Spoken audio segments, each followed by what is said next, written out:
Our next guest tweeted, Joe Biden is directly responsible for the increase in violence in the southern border, and he needs to accept responsibility for the consequences his policy created. We bring back to the show the great Senator Marsha Blackburn. Senator Blackburn, thank you, man. We appreciate it. You know, all right, I'll let you go. Joe Biden is responsible for these consequences, and this story, if it's imaginable, is getting worse. It is indeed getting worse. And Larry, what we know is that an open border is Joe Biden's policy. We have a Department of Homeland Security secretary who does not believe in securing the homeland. Imagine that.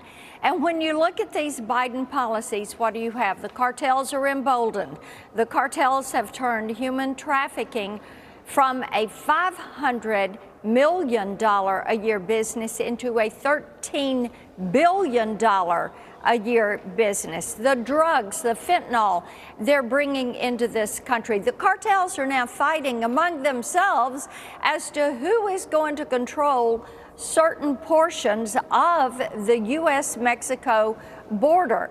The Sinaloa cartel is very aggressive. They are the main drug traffickers. You've got others that their main thing is human trafficking right now. You have people from 176 different countries that presented at that border in fiscal year 2022. You have known terrorists already this year. You have 53 terrorists that have been apprehended. This border is out of control. These policies are making people less safe. And look what is happening to the people that are coming here through cartels, and then look what the cartels are doing to American citizens.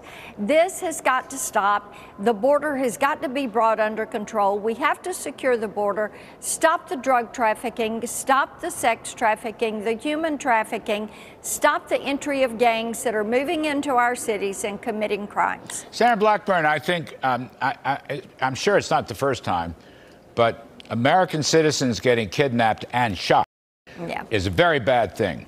It moves this story in the totally wrong direction. Shot in Mexico. We don't know by whom yet. I get that. But I want to add to it. Look, the cartels have armies. Now, they may be firing at each other. They're going to be firing at us. I don't know. AMLO, the president of Mexico, is doing nothing. And I think Bill Barr is right, and I wanted to get your view on this. Bill Barr said, we had him on the show last week, very good op-ed piece in the Wall Street Journal, we got to use the U.S. military to take our military and go into Mexico, whether AMLO likes it or not. That's the only way this thing ever has a chance of being solved. What do you think about committing the U.S. military into Mexico?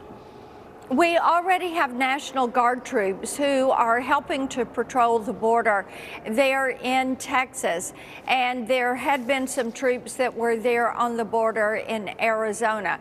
We also have legislation that is moving forward that would recognize these cartels as terrorist organizations and allow a military response to that. What I do know is we have to agree on a plan, Larry. This is out of control.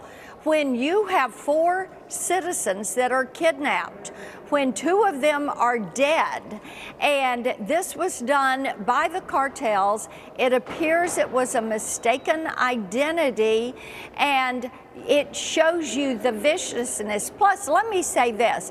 When you talk to our law enforcement, they will tell you the cartels are armed. They will tell you the cartels have better technology than they have, and the cartels are using this technology in U.S. airspace to surveil our law enforcement, our border patrol, so they can figure out where they're moving, and then they go run drugs across the border. They go run terrorists across the border in places where our border patrol is not. This makes our border wide open. Well, yes, ma'am. I'm just saying I think the old military principle of hot pursuit is going to come into play on this story. Senator Marsha Blackburn, we appreciate your time very much. This is just the beginning. Yes, ma'am.